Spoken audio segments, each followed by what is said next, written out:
Здравейте, любими мои гоблини! Ако сте нови за канала, искам да ви предупредя, че това не е YouTube канал за видеореакции, а е по-скоро лично пространство за анализи и споделяне на впечатления от добри метал практики.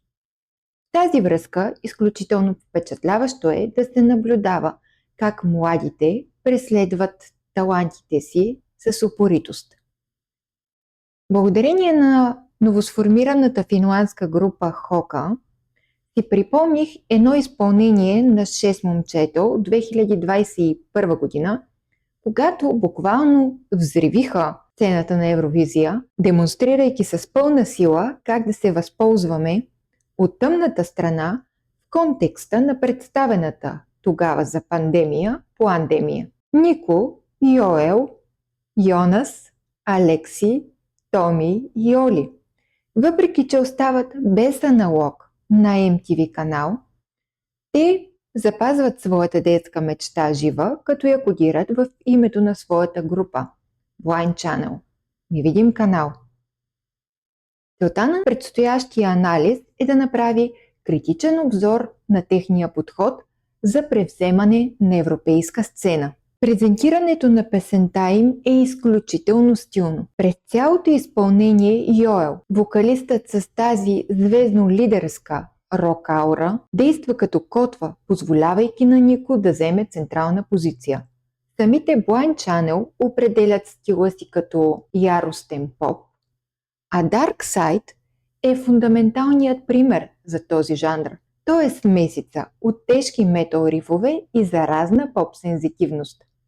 А сега, нека тази теория я видим и на практика в изпълнението на Dark Channel на сцената на Евровизия.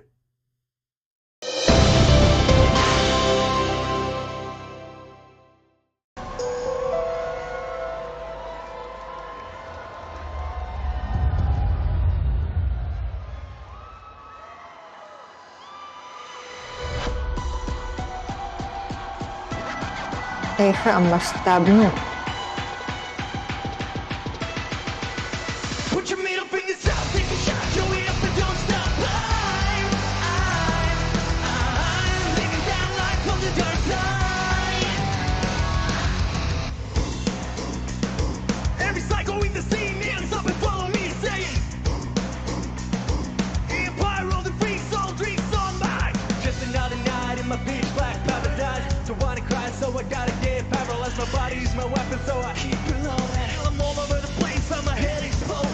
Яростта в началото на песента е някак смекчена от електронно отцветената музикална атмосфера. Тук виждаме динамиката между двама вокалисти в действие. Йоел осигурява стабилна, контролираща основа, а рап стилът на Нико добавя ритмична неотложност. А за текста, какво да кажа? Истинска скоропоговорка.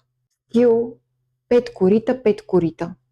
Скоростта на песента е толкова бърза, а римуващите се текстове биха могли да изиграят много лоша шега на езика.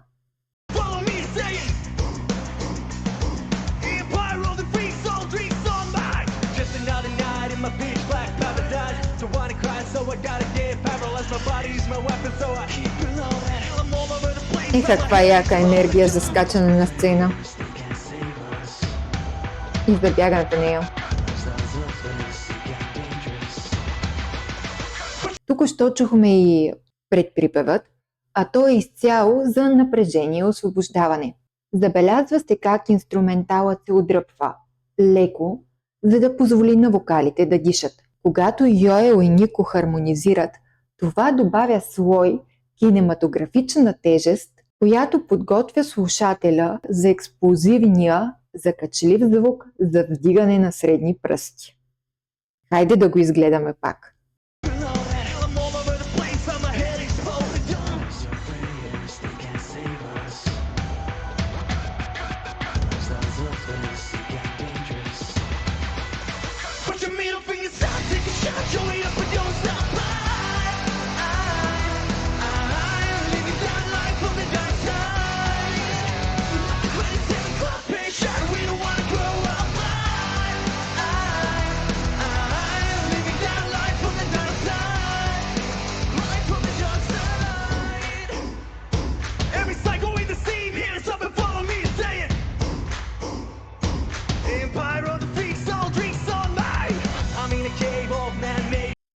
припевът. Боже, как да го обясня? Припевът.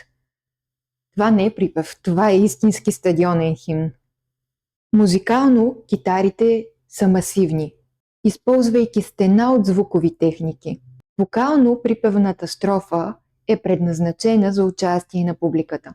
Груповите вокали на заден фон създават допълнителна енергия, характерна за спортна зала или арена, към която няма как да не се присъедините.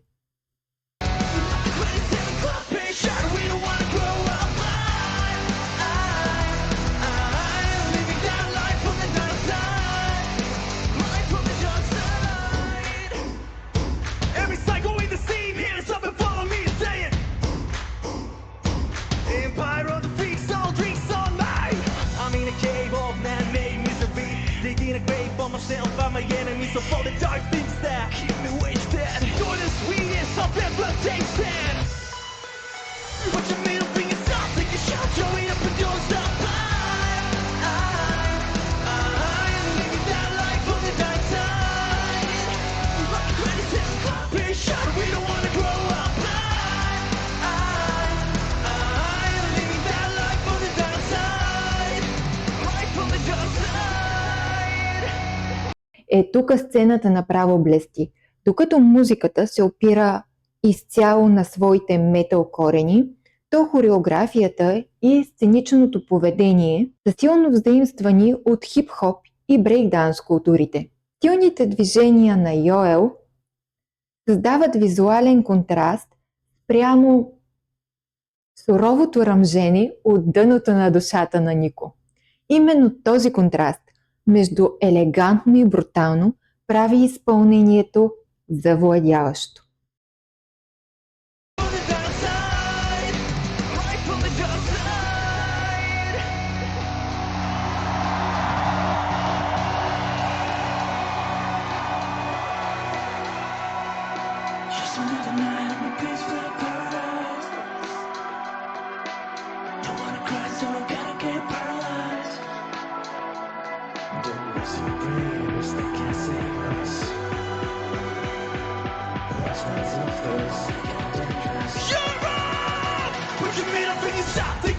Нито едно модерно метал парче не е пълно без затишие, или така нареченият брейкдаун.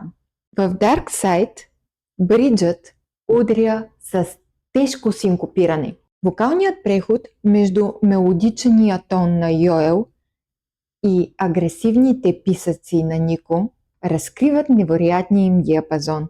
Това е върхът на песенната интензивност, затова нека я чуем и видим отново.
Еха, разкошни! Всички до един без изключение. И Алекси, и Оли, и Йонас, и Томи. Всички заедно предадоха цялата си енергия. Те не просто изпълниха песента, те показаха как я изживяват. Като цяло Dark Side е висшият пилотаж в преливането на жанрове. А Blind Channel доказват, че хореографираната енергия и метал агресията могат да се поднесат в един пакет. Това е високооктаново изпълнение, което приковава вниманието от началото до края. Няма как да не обърнем внимание и на визуалната им идентичност, състояща се в изцяло тъмни облекла и оцветени в черно и червено ръце. Това не е просто за показност. Това символизира тъмната страна и петната от миналото. Тази сплотена естетичност подсилва сценичния образ и прави прехода между хип-хоп танцовални движения и метал агресия естествен. Това е цялостен визуален продукт, от който само можем да се учим. В края на този анализ пожелавам и успех на България на предстоящия конкурс на Евровизия. Защото, знаете ли какво се прави на световно първенство? Ще ви кажа. Изучаваме кухнята на противника, за да му сервираме загубата. Довиждане!